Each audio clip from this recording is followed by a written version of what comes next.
जय हिंद दोस्तों। आज का हमारा टॉपिक है कोशिका। आज हम कोशिका के बारे में समझेंगे। कोशिका क्या है, कोशिका के महत्व क्या है और कोशिका के मूल इकाइयाँ क्या हैं। तो चलिए शुरू करते हैं कोशिका के बारे में। जिन लोगों ने हमारा चैनल सब्सक्राइब नहीं किया, सबसे पहले चैनल को सब्सक्राइब करें, लाइक करें, अपने दोस्तों को भी शेयर करें। तो चलिए अब हम अपने और कोई आगे बात नहीं करते हैं, इसी पर हम अपने टॉपिक पर चलते हैं। तो चलिए देखते हैं। देखिए कोशिका क्या है।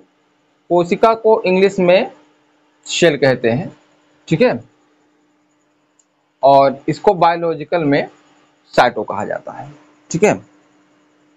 कोशिका का मतलब ये होता है कि जो भी जीव संसार में, जो भी जीव बने हैं, जो भी जीव जी रहे हैं, सबकी मूलभूत इकाई कोशिका की होती है। बिना कोशिका के किसी भी जीव का जीवन संभव नहीं है।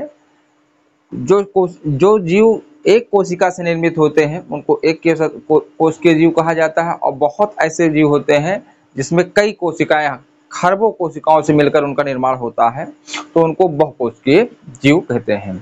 तो कोशिका के बारे में हम समझ लेते हैं। कोशिका को इंग्लिश में सेल कहते हैं और इसको बायोलॉजिकल यानी कि बायोलॉजी की भाषा में इसको साइटो कहा जाता है। इसका अध्ययन साइटोलॉजी कहलाता है। अगर कोशिका का अध्ययन करते हैं तो उसका अध्ययन साइटोलॉजी कहलाता है। कोशिका की खोज रॉबर्ट हुक ने 1665 में किया था।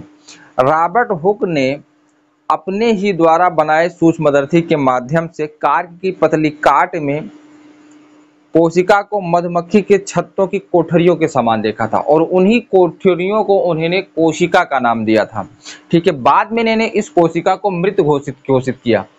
तो कहने का मतलब है, मृत कोशिका की खोज किसने की? रॉबर्ट हुक ने 1665 में किया था।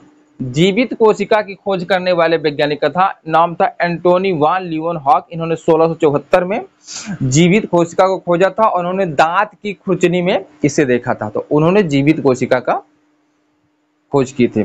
तो अगर नाम किया जाए कि इनका खोज किसने किया था, तो नाम में भैया आपका रॉबर्ट हुक का नाम आएगा, ठीक है। और इन्हें ही कोशिका का जनक भी कहा जाता है, ठीक है। भले इन्होंने कोशिका खोजी, मृत ही कोशिका खोजी, लेकिन सर्वप्रथम रॉबर्ट हुक ने ही खोजा था, इसलिए इन्हें कोशिका का जनक भी कहते हैं, ठीक है। चलिए, लैटिन भाषा में इसको सेलुला कहा जाता है, ठीक है, जिसका अर्थ होता है एक छोटा कमरा, ठीक है। एक छोटा कमरे के समान होता है।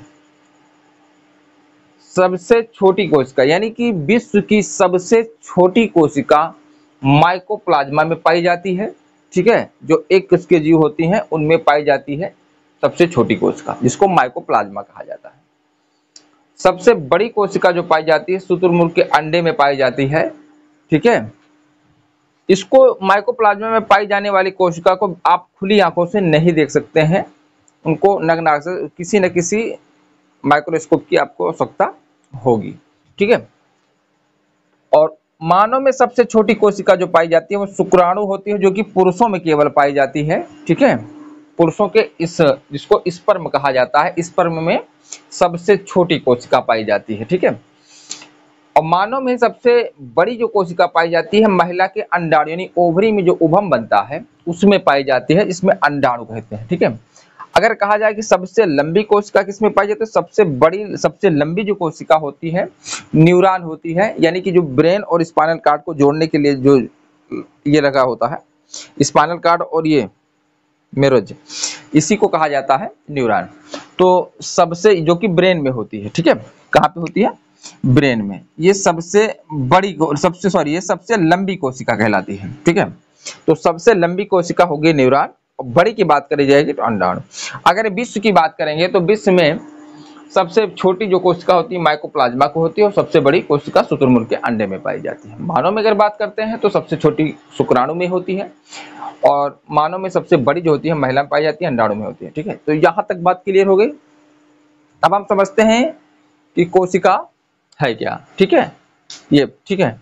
देखिए, किसी भी जीव का निर्माण, किसी भी जीव का जीवन संभव नहीं है बिना कोशिका के, ठीक है।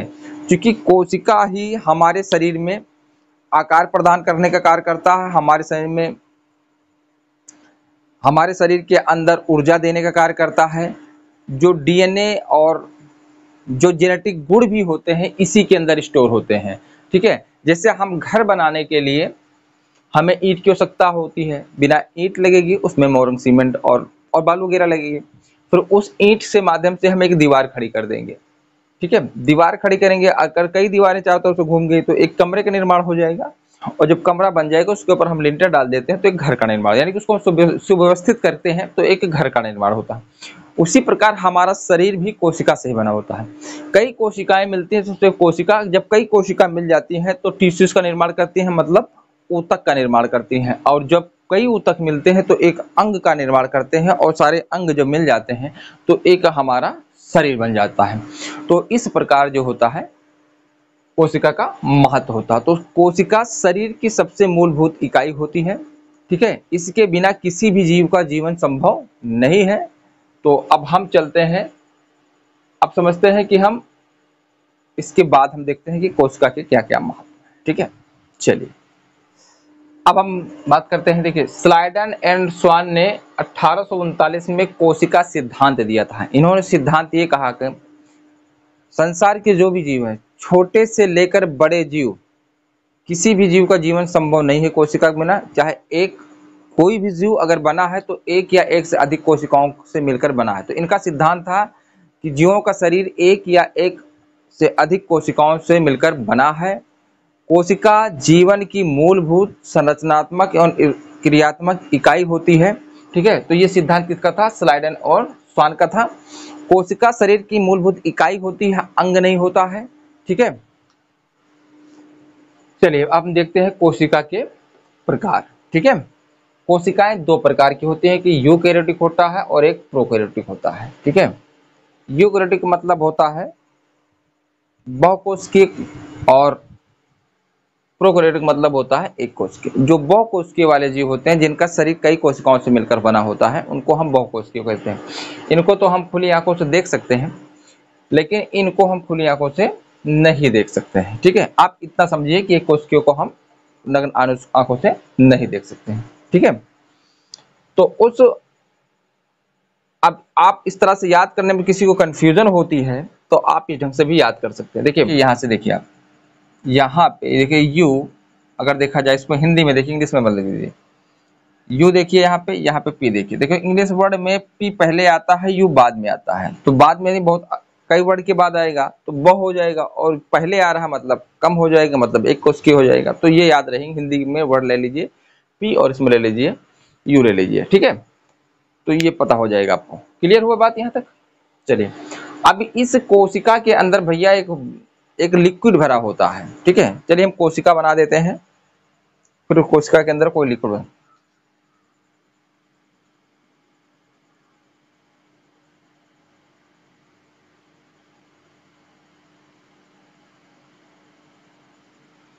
ये कोशिका है और इस कोशिका के अंदर लिक्विड भरा होता है, ठीक है।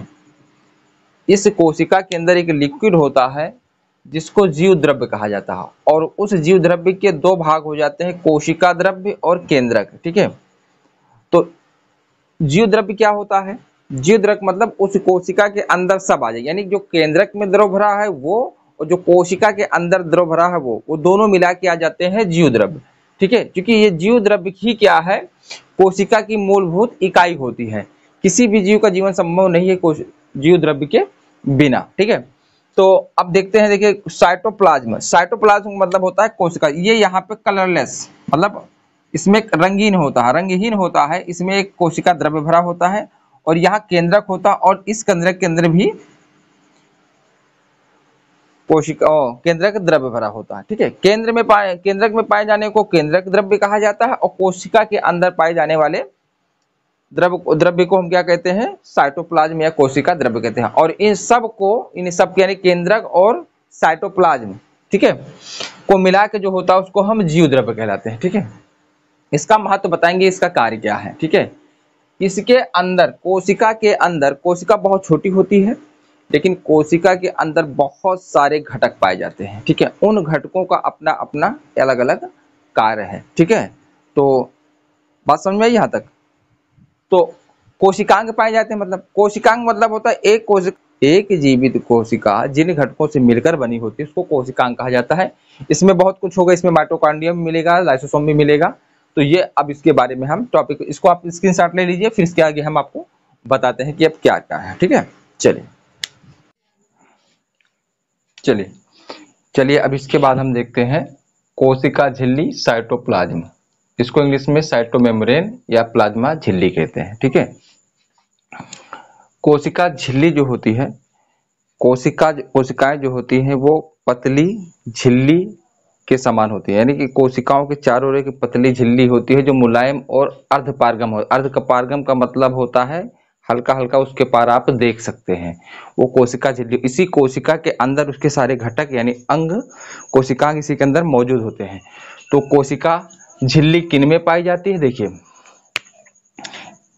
कोशिका झिल्ली इंग्लिश में इसको साइटोमेम्ब्रेन या इसको प्लाज्मा झिल्ली भी कहा जाता है। यह जंतु और पादप दोनों में पाई जाती है। जंतु का मतलब होता है जो जीव होते हैं जो चल फिर सकते हैं, एक स्थान से दूसरे स्थान तक जा सकते हैं, उनको हम जंतु में रखते हैं। और पादप जो अपनी ही जगह पर खड़े होकर स्थिर होकर इधर उधर हिल डुल सकते हैं, जैसे पेड़ पौधे हैं। ठीक है, तो ये दोनों में पाई जाती है। ये कोशिका ये प्रोटीन का बना होता है, इस झिल्ली में प्रोटीन मौजूद होता है, प्रोटीन का बना होता है। ठीक है, कोशिका के अंदर ये सभी अंग इसी के अंदर मौजूद होते हैं, जैसे माइटोकॉन्ड्रिया होगा, लाइसोसोम होगा, राइबोसोम होगा, ये सब इसी के अंदर मौजूद होते हैं और इनका अपना अपना एक न कोई कार्य होता है। ठीक है, अब इसके बाद आ जाते हैं हम कोशिका भित्ति, जिसको इंग्लिश में सेल वॉल कहा जाता है। ये केवल पौधों में पाई जाती है, यानी पादपों में पाई जाती है। ये सेल्यूलोज की बना होता है। सेल्यूलोज को मतलब जैसे हम दैनिक जीवन में जो भी उपकरण को यूज करते हैं वो सेल्यूलोज का होता है, जैसे कागज हो गया। ठीक है, ये रुमाल है, हैंकी है, ये भी क्या है, सेल्यूलोज की बनी हुई होती है।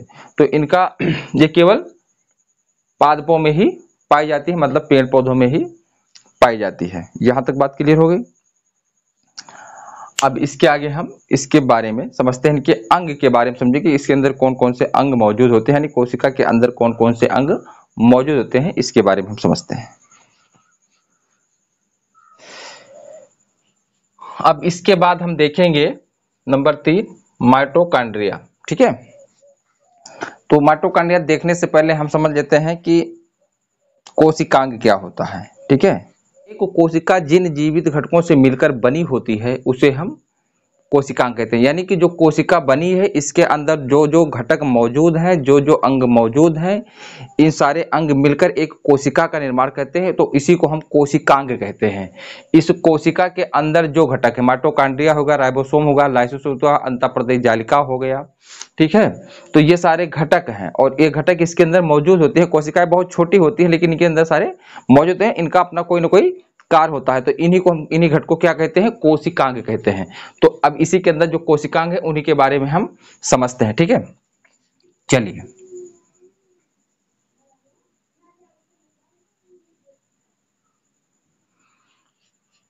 माइटोकॉन्ड्रिया। ठीक है, माइटोकॉन्ड्रिया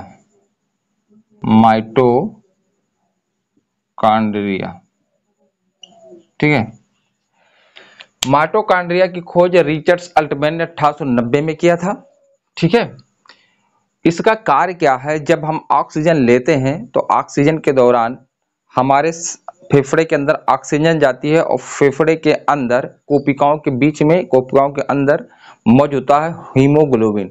और हीमोग्लोबिन क्या करता है, ऑक्सीजन मिलने पर हमारे शरीर में रक्त के साथ साथ प्रवाहन करता है, यानी हमारे शरीर में पूरा रक्त प्रवाहन करता है। और उसी दौरान हमारे शरीर के अंदर यानी कोशिकाओं के बीच में मौजूद माइटोकॉन्ड्रिया क्या होता है, इसके अंदर रक्त कोशिका द्रव्य भरा होता है और इसी कोशिका द्रव्य के अंदर ये स्वतंत्र अवस्था में तैरते रहते हैं।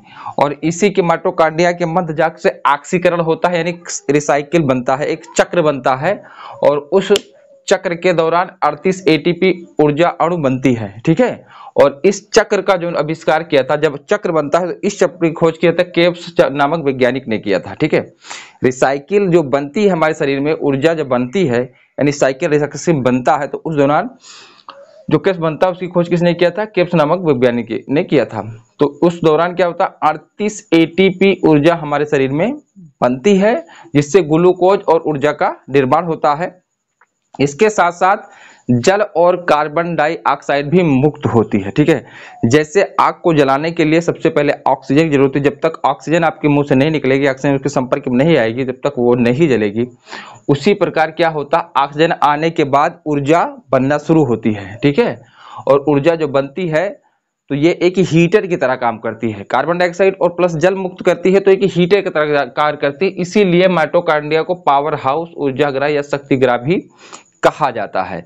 ये हमारे शरीर में ऊर्जा बनाने का कार्य करती है। ये कोशिकाओं के अंदर मौजूद होता है, अंग होता है। ठीक है, इसके बाद आता है आपका गोल्जी बॉडी। इसकी खोज किमलो गोल्जी नामक वैज्ञानिक 1898 ईस्वी में किया। ठीक है, ये क्या करता है, ये दोहरी झिल्ली का बना होता है। ये दोहरी झिल्ली के साथ का होता है जो कोशिका द्रव्य के अंदर, कोशिका द्रव्य स्वतंत्र अवस्था में ये तैरते रहते हैं। ठीक है, ये क्या करता है, हमारे शरीर में ऊर्जा का परिवहन करता है। यानी कि हमारे शरीर में जो हम वर्क करते हैं, जिस अंग द्वारा जब वर्क ज्यादा करते हैं तो वो अंग हमारा धीरे धीरे उसमें ऊर्जा खत्म होने लगती है।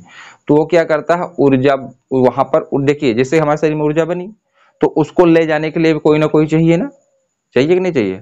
तो ये वही कार्य करता है, ये हमारे शरीर से जिस अंग में ऊर्जा नहीं मिल रही है उसमें ये ऊर्जा पहुंचाने का कार्य कर रहे हैं। जैसे कि कभी कभी आपने देखना, कोई लोग बहुत ज्यादा बोलते हैं या भाषण देते रहते हैं तो इतना ज्यादा उनकी जीभ इतना ज्यादा कार्य करती है कि वो उनका सुबह देखते हैं तो उनका गला बैठ जाता है। तो इसका मतलब क्या होता है कि उनकी ऊर्जा वहां पे इतना ज्यादा वर्क कर दिए हैं कि वो पहुंचा भी नहीं पाया, ज्यादा मात्रा में जितना उसको मिलना चाहिए उससे ज्यादा वो वर्क कर रहा है तो गला बैठ जाता है। तो ये वही काम करता है, क्या कर हमारे शरीर में ऊर्जा का परिवहन करने का कार्य करता है। कौन करता है, गोल्जी बॉडी। कौन करता है, गोल्जी बॉडी।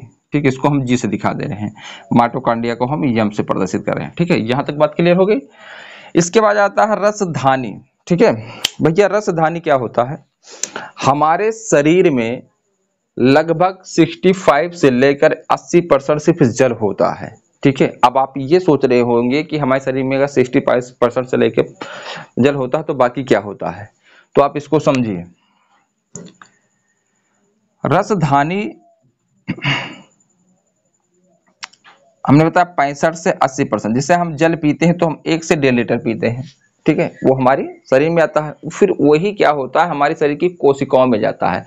तो ये सारा का सारा जल इस कोशिका के अंदर मौजूद होता है। कोशिका के अंदर होता है रसधानी और उसी के अंदर जल पहरा होता है। जैसे मान लीजिए हम 100 kg के हैं तो हमारा 65% जो होता है वो जल होता है, जो कोशिका के अंदर रसधानियों में मौजूद होता है। इसका क्या कार्य है, ये हमारे शरीर में पीएच की मात्रा को बनाए रखता है। ठीक है, ये हमारे शरीर में बैक्टीरिया को रोकने का कार्य करता है। बैक्टीरिया रोकने के साथ साथ हमारे शरीर में पीएच का संतुलन बनाए रखता है। उसके साथ साथ जल का संतुलन बनाए रखता है। जब भी हमें कभी 65% से अगर कम होता है, 1-2% कम होता है तो हमें प्यास महसूस होती है, तो हम पानी पीना शुरू करते हैं। और इसकी मात्रा अगर बहुत ही ज्यादा कम हो गई है तो हमें ग्लूकोज चढ़ाना पड़ता है, तो आदमी की मृत्यु होने की संभावना होती है। इसलिए समय समय पर क्या होता है, प्यास अगर आपको लगती है तो किसके कारण होता है, वो रसधानी के अंदर, चूंकि कोशिका के अंदर रसधानी मौजूद है। इसको हम आर से दिखा दे रहे हैं। ये बात क्लियर हो गई। चलिए, यहाँ पर रसधानियों में आर से दिखा दे रहे हैं। ये आपको बात क्लियर हो गई। ठीक है, अब इसके आगे हम इसके और कोशिकांग के बारे में समझते हैं। चलिए, इसके बाद हम देखते हैं लाइसोसोम। इसकी खोज क्रिश्चियन डी डुवे ने 1958 में किया था। ठीक है, ये क्या करता है, जो हमारी कोशिकाएं होती हैं, जहाँ की कोशिकाएं हमारी मर जाती हैं। ठीक है, मान लीजिए किसी ने पिटाई किया या चोट लगी, तो जहाँ पे चोट लगी है वहाँ की कोशिकाएं मर जाती हैं। ठीक है, तो ये क्या करता है, इनके अंदर जो भी घटक मौजूद होते हैं उनको कार्य करने के लिए अक्सर करता है, उन पर प्रेशर डालता है। अगर वो नहीं काम करता है तो इसके अंदर एक हाइड्रोलैक्टिक एंजाइम भरा होता है। 50 प्रकार के इसके अंदर एंजाइम मौजूद होते हैं। तो ये कोशिका क्या करता है, उस जगह में अपने आप को, उस जिस जगह में हमको चोट लगी है उस जगह पर अपने आप को फाड़ देता है, और फाड़ के वहां की कोशिका को ये गला देता है। तो जो अगल बगल की कोशिकाएं, जो जीवित कोशिकाएं रहती हैं, उसको धीरे धीरे क्या करती हैं, थोड़ा इसके ऊपर अपना छिड़काव करने लगती है। मतलब जो कोशिकाएं होती हैं अगल बगल की, इसके ऊपर छिड़काव, तो ये धीरे धीरे वो जहाँ पे चोट लगी होती है वो चोट हमारी धीरे धीरे ठीक हो जाती है।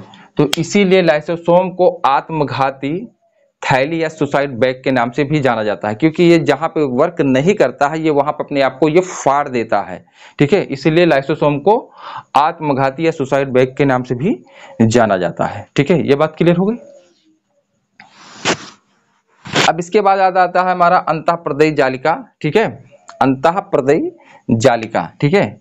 ये होता है ये इसके अंदर द्रव भरा होता है, इस द्रव को कोशिका द्रव कहते हैं, ठीक है। और ये दो प्रकार का होता है, इसको इंग्लिश में कहते हैं एंडोप्लाज्मिक